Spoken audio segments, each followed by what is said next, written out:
Hello everybody, it's Mr. Ray here with our next lesson in grade 12 data management. We are in unit 5. We're looking at the normal distribution. The first lesson of this unit introduced the continuous probability distributions. We'll bring out some of those aspects when we talk about this. Today, it's one of my favorite lessons to teach because I get to introduce you to something critical in probability, and that's the normal distribution. And it's so important we gave it a whole unit by itself, but that's because normal distribution is found so frequently in real life, in nature. Most things are normally distributed. We'll talk about what that means, of course. People's height, test scores, life expectancy, those are all measurements that are, in terms of probability, they're normally distributed. So we'll see examples of that in this lesson. Like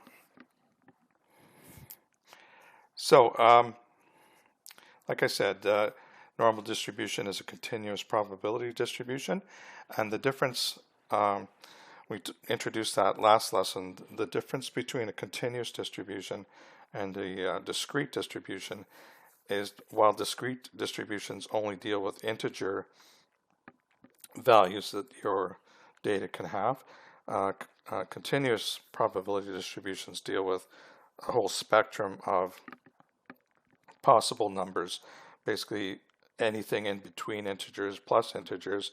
So it includes decimals, fractions, basically infinite number of possible values. So we can't do things like histograms where it's only 6 or 7 possible values. It's actually infinite. So when we draw the distribution like we saw in the last lesson, it's a smooth continuous distribution curve. Okay, so that's definitely true of this distribution. So what's so important about this distribution? What does it look like?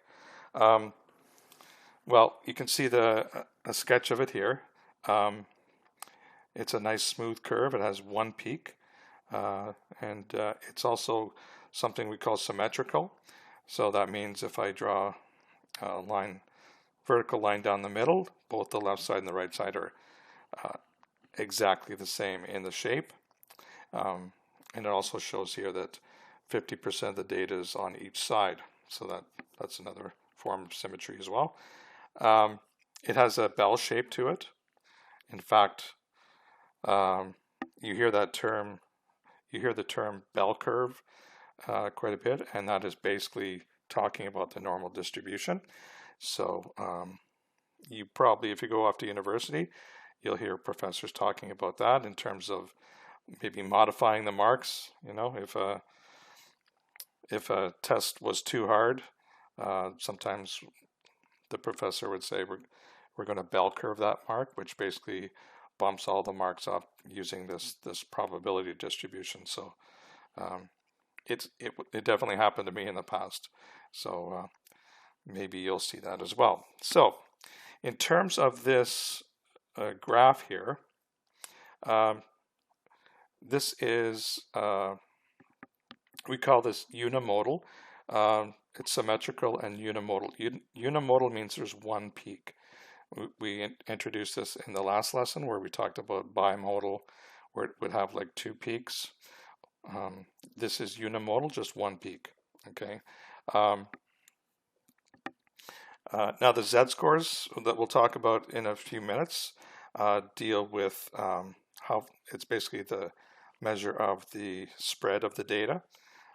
So we'll get to that as well, but the z-scores and the normal distribution go hand in hand with each other.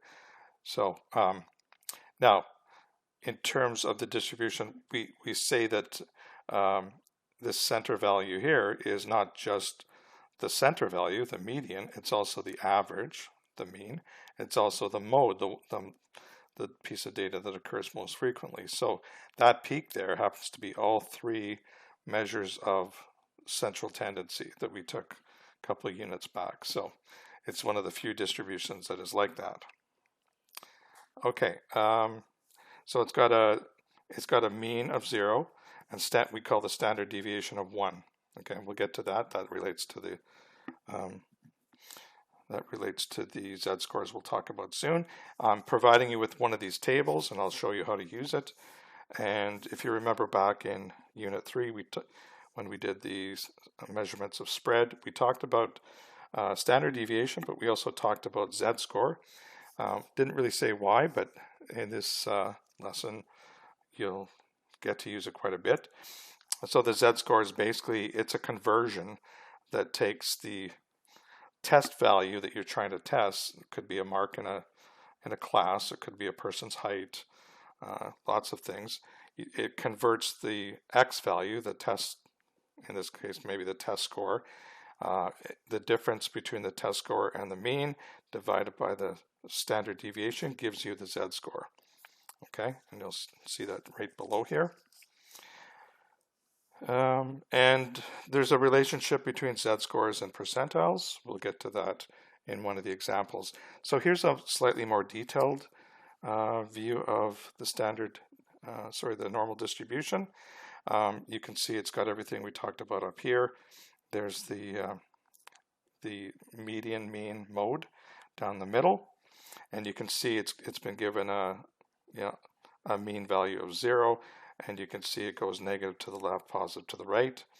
The standard deviations, you can see this is 1 standard deviation above, 2 and 3, and the same thing below going down. So if you looked at these values here, plus or minus 3 standard deviations from the mean actually gives you 99.8% of all the data. So anything higher than standard deviation of 3 or z-score of 3, and anything less than a standard deviation of -3 or a z-score of -3 is very rare. In fact, it's like 0.1% on both sides. Okay, we call this little area where basically it's like an asymptote. This would be the tail of the distribution, and this has two tails. You can see that. Okay, now this map here shows the distribution, but it also, it's a little hard to see on the video here, but basically between 0 and 1 standard deviation, that basically has like 34.1% of all the data in that section, and then from 0 to -1 standard deviations, that's another 34.1, and it gets progressively smaller as you go towards the tails. Okay, so what I'm going to do now, I'm going to show you how you use a z-score table. So you have one of these available, the exact same one I'm looking at here. Now, unfortunately, or fortunately, it's usually a 2-page table. You can see there's 2 separate, let me zoom out so you can see the whole thing. So there's the whole table there. Now let's show how to read it. So why are there 2 separate tables here? Well, if you look at the marks down these 2 columns, you can see these are all positive, these are all negative. So these marks that I'm talking about here, these are the z-scores. So you may be given a z-score and asked to work with it, or you may be asked to find the z-score or use the z-score to find the probability. So that's how it works. Now, it's a little confusing. Normally when we have a z-score, it's usually something like 1 digit, a decimal, and then 2 digits. So for example, a score of 1.23. Okay, so here you can get the first decimal. So if I'm looking for 1.23, okay, positive 1.23, I scan down here until I see 1.2, and then if you look up at the, let me zoom in a bit more so it's a little more easy to read. So I scan down to the 1.2, and then to get the 3 of the 1.23, I go to the appropriate column along here. So there's 0.03. That's what I'm looking for. So basically the intersection of this row with this column gives me a probability of 0.8907. And what that means is if I was looking at, well, a normal distribution graph, if I went to a z-score or standard deviation, 1.23, what that 89% value is measuring the probability that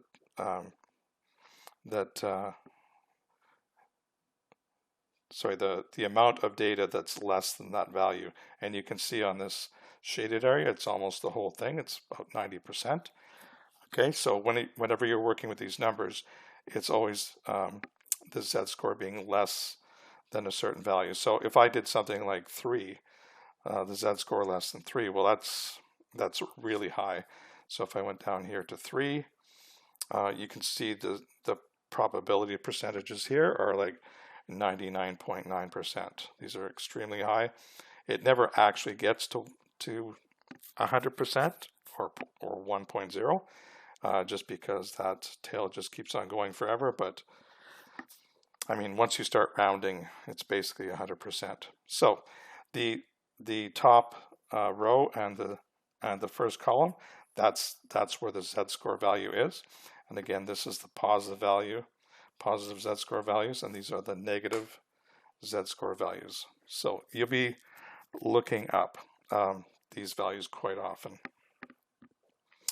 Okay, let's do one example here. I've already kind of highlighted it. So if you're looking for a z-score of, say you do a calculation on your mark or whatever, and you get a z-score of negative 1.83. Well, how do you look that up? So it's negative, so it's going to be on this side. So first I look for a negative 1.8. So it comes down here, negative 1.8, and then I go across to 0.03. So that would be the value for negative 1.83, and I can see it's got a value of 0.336. 0.0336. That means that that z-score is higher than 3.36% of all the data. So it's pretty far left on the, if we looked at the bell curve. So it's even further less than this, like 3.36% would be quite low down here. Okay, so that's how we're going to look it up. You can also do the reverse lookup. For example, if you wanted to find the z-score of something that was, let's say, 95%. Okay, so you want a z-score that's higher than 95%, or in other words, the 95th percentile of the data. So basically, you know, you're just looking for 0.95. So you're not really using the outside row and column. You're just kind of scanning until you can find 95. And there's quite a few values here, right? So here I see 94.63, keep going higher and higher, and it's, I've got 0.9495, 0.9505, so it's basically somewhere in between there. So basically the z-score would be approximately 1.64 or 1.65. So that's how you use the reverse lookup. If you're looking for a specific percentage and you want the z-score, that's how you do that. Okay, so you'll all have one of these. Hopefully that gives you good directions on how to use it. I've also, on the lesson here, I've made a link to a YouTube video on just maybe another perspective of using z-scores and using the table. So you can jump to that from the document if you'd like. So I've got, how many examples do I have? Four examples we're going to go through using normal distributions and z-scores. Hopefully by the time we get to the end, you'll be experts. Okay, so the first example, Giselle is 168 centimeters tall. In her high school, boys' heights are normally distributed with a mean of 174 centimeters, standard deviation of 6 centimeters. Okay, so somebody has done that calculation already. It's for the whole high school. What's the probability that the first boy Giselle meets at school tomorrow will be taller than she is. So a bit taller than 168 centimeters. Okay, so let's get into this. So the terminology and the form looks very similar to previous probability things. We will define a random variable, and for this we're looking at the boy's height. So you have to declare it. You can't just start using it without saying what it is. Okay, it doesn't take a lot of words in this case. And we want the probability that the boy's height, in other words, x, is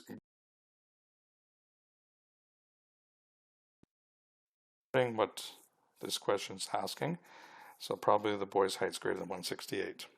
Okay, now what we need to do, it's kind of a two-step process. The first thing we have to do is that 168 centimeters, we're going to convert that to a z-score. And then once we have the z-score, then we do a lookup. Sometimes there's a bit more than that, but that's the basic procedure. So over here, if you remember, the z-score formula is very simple. Now in this case, they talked about the boys at the high school, the boys at the high school mean and standard deviation. So I believe that this is a population, so I'm going to consider it to be that. Sometimes it's not so clear.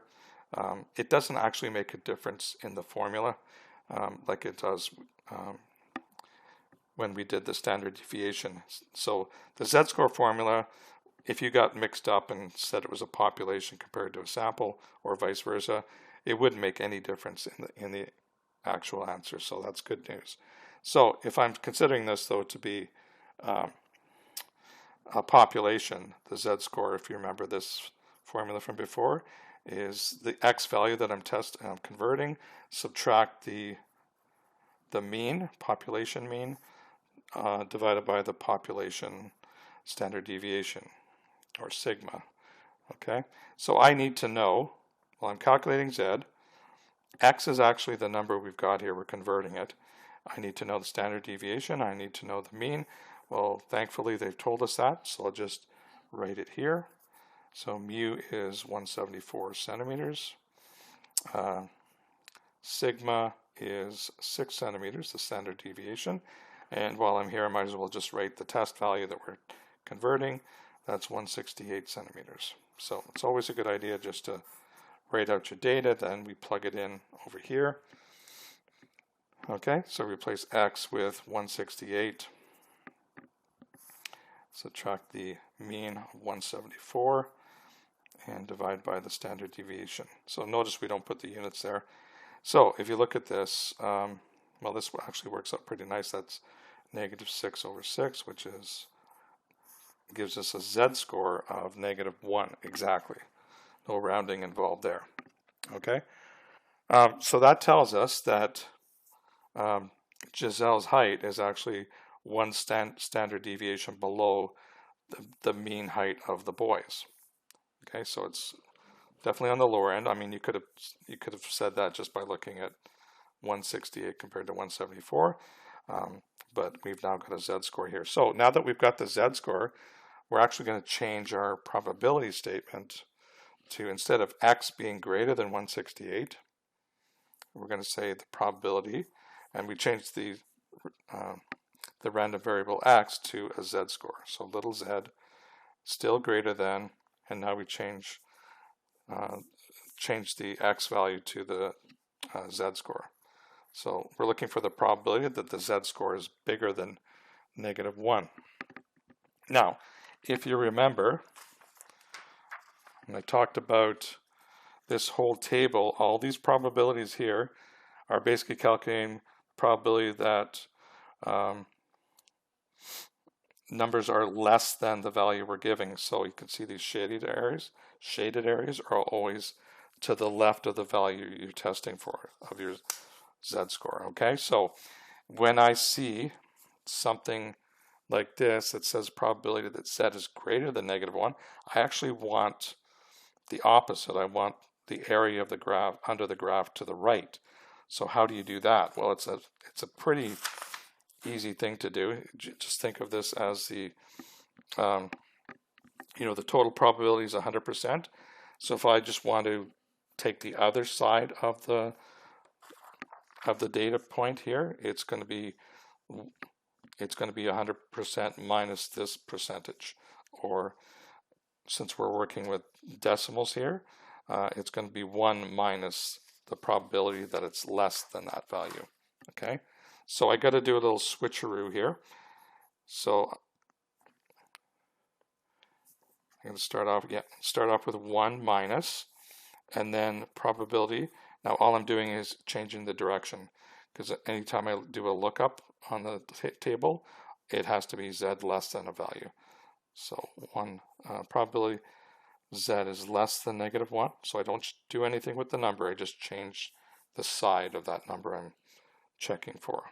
Okay, now that we've got it to probability z is less than a number, I can now go back to my z-score table. So this is our first real use of it. So let me zoom in a bit. So I want a z-score of 1 exactly. So remember, the positive values of z are down here. So I quickly scan down there. There's 1.0. Here's 1.00, which is that's what I want. So that's 0.8413. So I take that value and I just replace where I had that probability. So 0.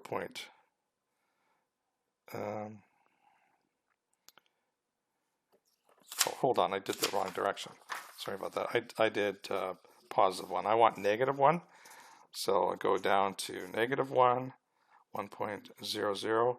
That's 0.1587. Sorry about that. Okay.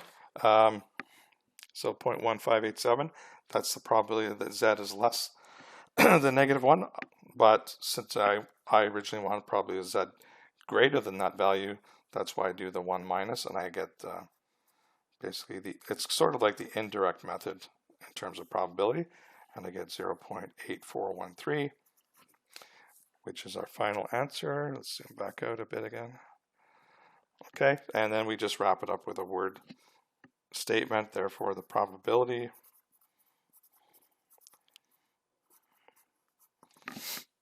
that the first boy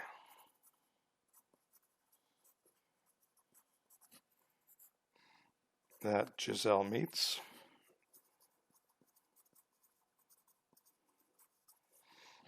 is taller than her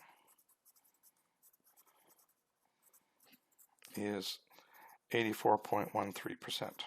Seems pretty specific, but that's what the table gave us, so let's use it. Okay, so just a reminder how this worked. We were given a height that we want to see the probability of the boy's height being greater than that height. So we knew the distribution. We knew the distribution of the boy's height is a normal distribution. We were given the standard deviation and the mean. So we converted the value, the height, into a z-score. Using that formula, we got a z-score of -1. So we changed our probability x being greater than that to probability that the z-score is greater than that. Okay, and since we're looking for a greater than a certain value, we have to do a little flip here. So we change it to 1 minus the probability that it's less than that. Look it up on the table, the z-score table, can put that value in there. In this case, do the subtraction from 1, and we get our probability. So it's nice and quick, and it's very impressive math, I think. Okay, the next one. All that glitters, a sparkly cosmetic powder, is machine packaged in a process that puts approximately 50 grams of powder into each package. The actual masses have a normal distribution with mean 50.5, and that would be grams, standard deviation of 0.6 grams. Manufacturers want to ensure that each package contains at least 49.5 grams of powder. What percent of packages do not contain this much powder? Okay. So, we're going to be working with the mass of the powder in each package. So let's declare our random variable x as usual. That's going to be the mass of powder in each package. I'll just put that. So we are looking for what's the probability the packages contain a mass of 49.5. In this case, it's at least. So we're looking for greater than or equal to. One sec. Okay, yeah, I was reading the wrong line here. So they want to make sure that the packages contain at least that amount. The actual question is what percent of packages do not contain this much.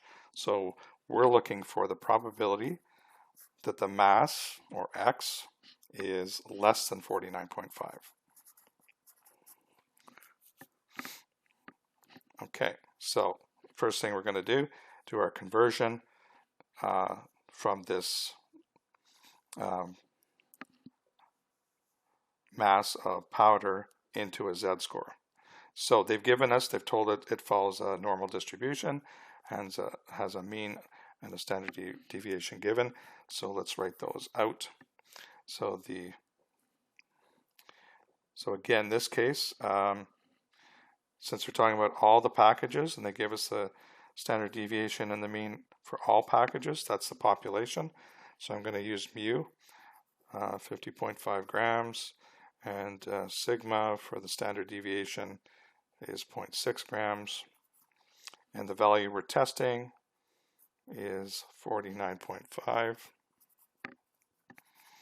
Okay, so what we need to do is convert that value of x into a z-score. So as usual, z is equal to x minus mu divided by sigma. So that is 49.5 minus 50.5 divided by 0.6. So that has a z-score of negative 1.67. So that's what we're going to replace our random variable x. We're going to change it to a z-score of negative 1.67. So that changes to probability z is in the direction is less than, like it was up there, negative 1.67. Okay, you notice this time our direction, our inequality here was less than that value for the z-score. So in this case, we don't have to do the 1 minus calculation, unlike up here, because our z-score we're looking for the probability z-score is greater than the value, so we had to switch it around, do the 1 minus that the probability was less than that value. So don't have to do it here. So this now we go straight to the table. So we're looking for negative 1.67. Scan down the negative side. We got negative 1.6, and then we go across to 7. Make sure I got the right row here. So that's 0.0475. 0.0475, and that's our final answer. We don't have to do anything else. So therefore, 4.75% of packages contain less than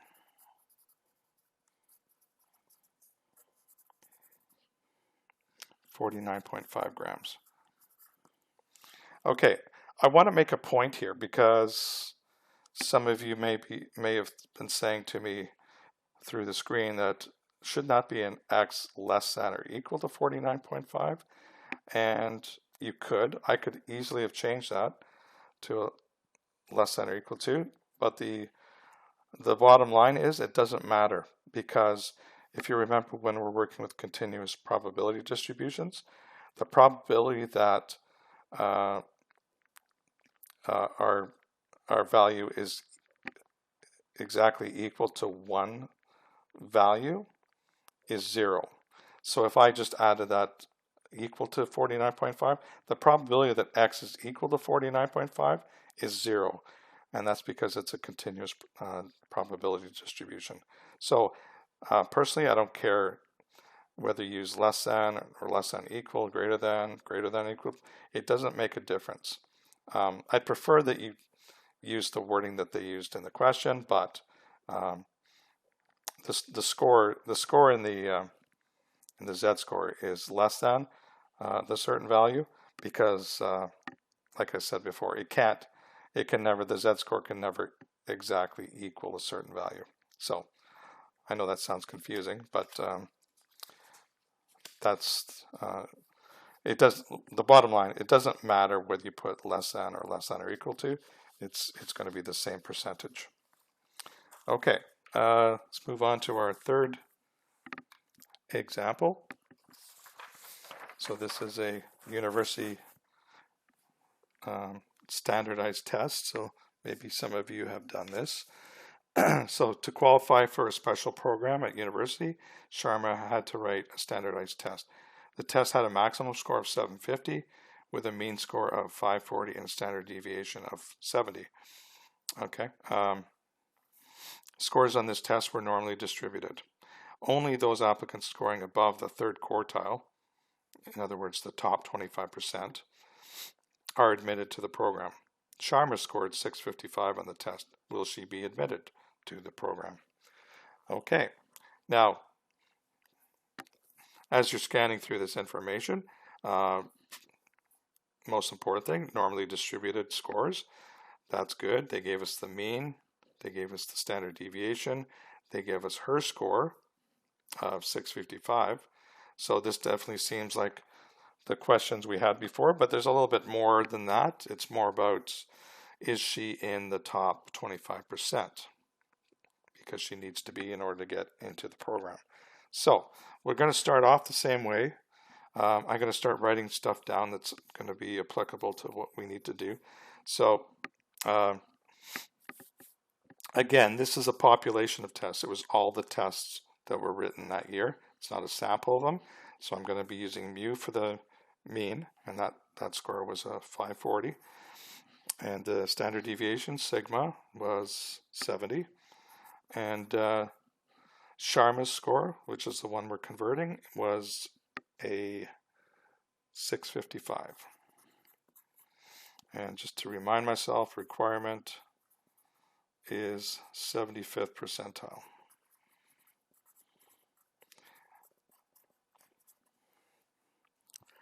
Okay. So her mark has to be higher than 75% of the all other tests. Okay, so first of all, we're going to convert her score into a z-score. So we do that using the familiar formula, x minus mu over sigma is equal to 665 minus 540 over 70, and that equals 1.64. And when you're dealing with test marks, you want the highest values possible. And the really high score would be 3. So this looks pretty good so far. Okay. Now, how do we know what percentile this is? So again, we're going to take our z-score chart table. I want to look up 1.64. So scan down here to 1.6, look across to the 0.4, here it is, 0.9495. Okay, so that tells me, I'll try to remember that, Sharma's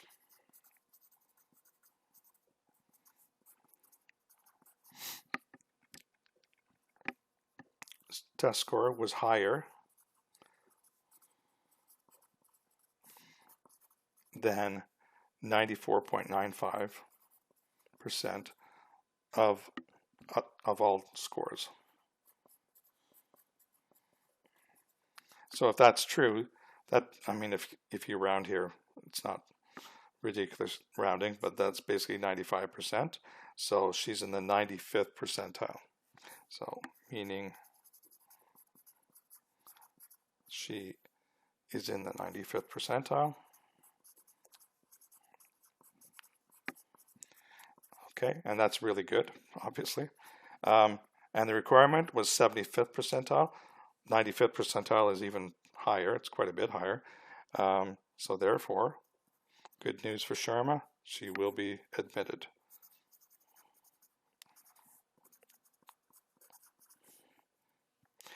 To the program.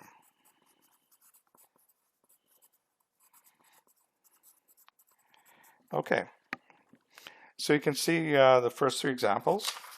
The procedure is very familiar by now, hopefully. You're looking for, well, you'd like to see it say that the data is normally distributed, and then get the standard deviation and mean, and then convert the score or the value that you're looking at into a z-score, and then look it up in the table. So now, all the first three examples, it was all very similar. It was, they gave us the standard deviation, they gave us the mean. In most cases, they told us it was normally distributed. So what if they don't? Okay, so this is one where they don't give it to you. So let's play with this one. 40 aircraft participated in a spot landing contest at the Wainfleet Ring Aerodrome. The landing zone was 30 meters long, the target line at the 15-meter mark. The table data shows the touchdown position of each aircraft along the landing zone. The data in the table are expected to follow a normal distribution. So this time they told us it's a normal distribution, but they haven't given us the mean and the standard deviation. So that's going to be our job to do it. Okay, so I've actually got 40 flights here, to count them all up. Now, so basically you see values anywhere, I don't see much below 10, but could be anywhere from 0 to 30 from what I understand. A lot of the values are around 15, which is a good landing. That's the target. So let's figure this out. So if I'm looking at this data, in order to get the mean, I know I have to add up all these entries. So I can do that using the sum notation. The sum of all the x values, and I've already done this, that's 585.2. I'm also going to do another calculation here, and you may not understand why yet, but I'll tell you in a second. If I just squared this value, so the sum of the x values all squared, well, that's a bigger number, 8975.68. Okay, so let's do the x bar. I'll consider this to be a sample because it's, this could go either way, but I think this is more of a sample because it was just a contest for 40 aircraft. So we'll go that route. So x bar, the mean, is equal to the sum of all the x values divided by the number of pieces of data. So in this case, it's the sum of x is 585.5. Sorry, 585.2 divided by 40. That's equal to 14.63 meters. So that's the mean of the landing distances. Now, I'm going to give you a little treat here. So if you remember when we calculated standard deviation before, we had to do the whole table. We had like 3 columns, took quite a bit of time. Well, I could have given you this formula earlier, but I want to give it to you now because this is an approximation. So put a big asterisk. So in this case, the standard deviation, this is the new formula, is equal to square root of the sum of the x values squared, which we have over here. That's why I did it. And then we subtract n times the value of x bar, the mean squared. And that's all over n minus 1 because it's a sample. Okay, so this top part is definitely easier to do than the previous methods we did. But again, this is an estimate, but it's a very fast estimate. So for the purpose of this unit, you can definitely use this formula. Okay, so if I plug those values in, I get 8975.68 minus 40 times, and then x bar was 14.63, and that's squared over n minus 1. N was 40, so 40 minus 1. If I do all that math, I get approximately standard deviation 3.259 meters. Okay, so I've got the mean, I've got the standard deviation. So here's our brand new shiny formula. So word answer, therefore the mean of the landing distances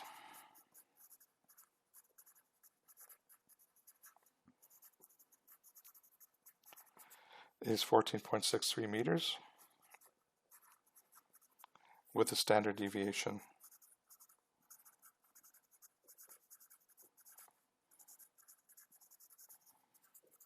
of 3.259 meters. Okay, so this is the part that's different for this example. All the other examples, they gave us the mean and the standard deviation. We just used it to get z-scores. So this time we had to work a little harder to get that because it wasn't available. So I will just copy our mean and our median. So x bar was 14.63 meters, and standard deviation S is 3.259 meters. Okay, just because I'm working on a new page and I don't want it to flip back and forth. Okay, part B, what is the z-score for pilot who lands her plane at a position of 18.3 meters? Okay, well this is just what we were doing in the previous examples. Z-score in this case, since this is a sample, it's going to be x minus x bar over s, which for us is 18.3, that's the value we're converting to a z-score, minus 14.63 over 3.259. And that is equal to 1.12. And that's a positive value, obviously. And that's all they wanted. They didn't want to know probabilities. They just want to know the z-score. So therefore, the z-score for landing of 18.3 meters is positive 1.12. Okay, I'm sure we're going to be using that. At least I'm pretty confident. And sure enough, we will. Part C, what's the probability that a pilot lands at a position of 18.3 meters or less? So I'm calculating probability for the first time in this example. So I have to define my random variable x, and that will be the landing distance because that's what I'm using. So I want the probability that the landing distance x is less than 18.3, and again, like we talked about before, you know, based on the way you said that, you probably should put a less than, but again, it doesn't make any difference if you put the equals there or not.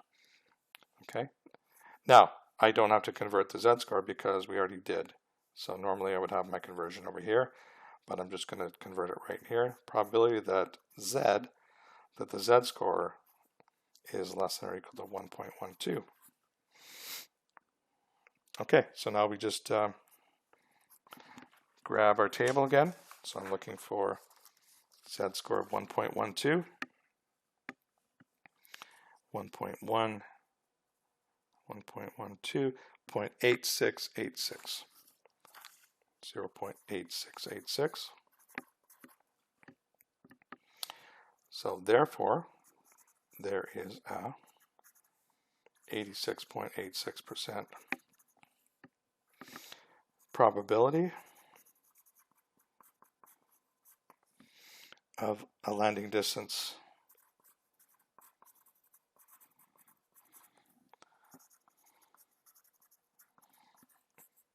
of 18.3 meters or less. Okay, next question. And this may seem like I just copied the question, but there's a slight difference. What's the probability that a pilot lands at a position of more than 18.3? So this was less than 18.3. So we want the probability x is greater than 18.3. So remember, when we're looking, if we actually want greater than a value, we have to flip. We have to do 1 minus the less than the same number. So probability x is less than 18.3. Okay, could be equal to, again, doesn't matter. Now we just did this, right? Probability that x is less than 18.3. We already looked that up. That's 0.866. 0.8686. So that is 0.1314. And it should make total sense. The two of these combined is 100%. Therefore, there is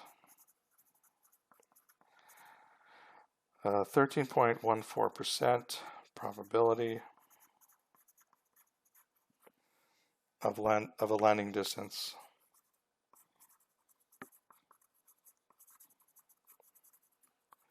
of more than 18.3 meters.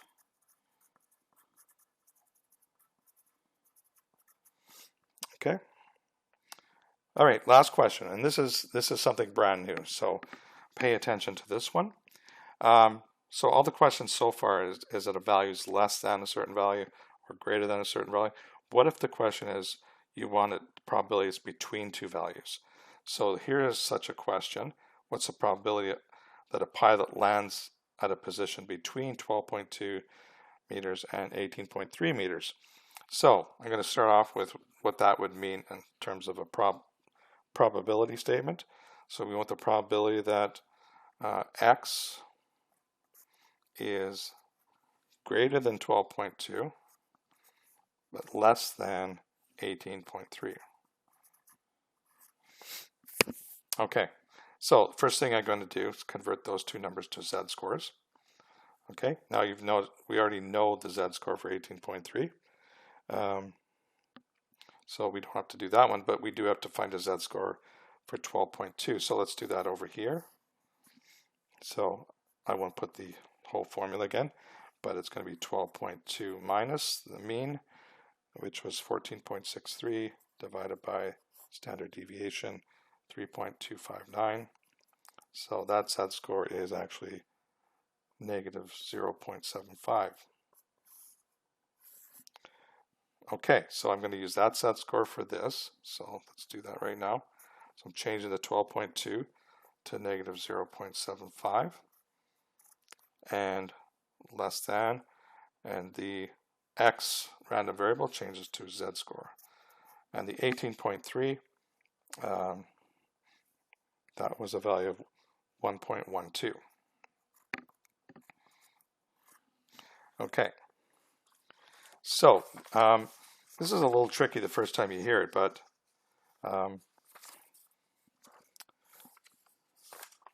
let's do this over here. So if I have my probability distribution, okay, and I've got two z-scores I'm thinking about. So there's 0 right there. 1.12, let's say it's here. 1.12, and let's say negative 0.75 is here. Okay, so I'm basically looking for the shaded area between those two values. Okay, so unfortunately, well, the way the z-score table works, it just gives you probability of being less than a certain value. So I can't combine two in the same lookup. But what I will do is I'll take the probability that the z-score is less than the higher value, which would include everything to the left, and then subtract the probability that the z-score is less than the lower value. So that cuts off the area I don't want and results in the shaded area under the curve between those two z-scores. That's exactly what I want. Okay, so the way I'm going to do that, so again, I start off the probability, so I'm looking at the z-score 1.12. So start with that, probability that z-score is less than 1.12.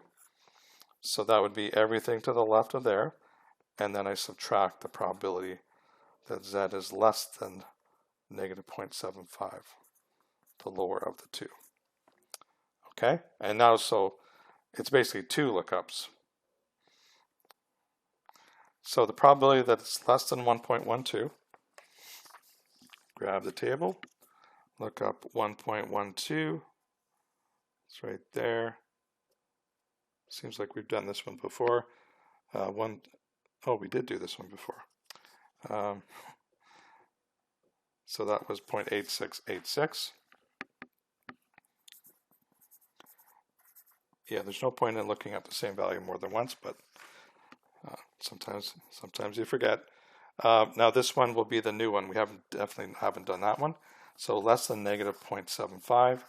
So I go to the negative side. So negative 0.75, there's negative 0.7. I go across to 0.5, it's right here, 0.2266. And so I subtract those values to find the area under the curve between those two z-scores, and I get 0.6420. Okay, and that's a very handy feature of finding the area between two values, or the probability between two scores, whatever you're looking at. So therefore there is a 64.20% probability of landing between 12.2 meters and 18.3 meters. Okay, so that's it for the lesson.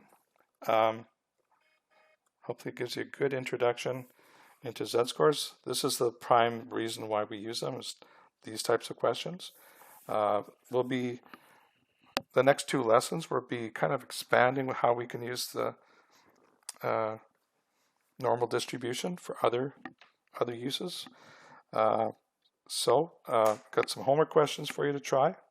Make sure you practice this, and we'll be looking at the last few lessons where we extend our knowledge into normal distribution and how we use it. Okay, have yourselves a great day. We'll see you next lesson.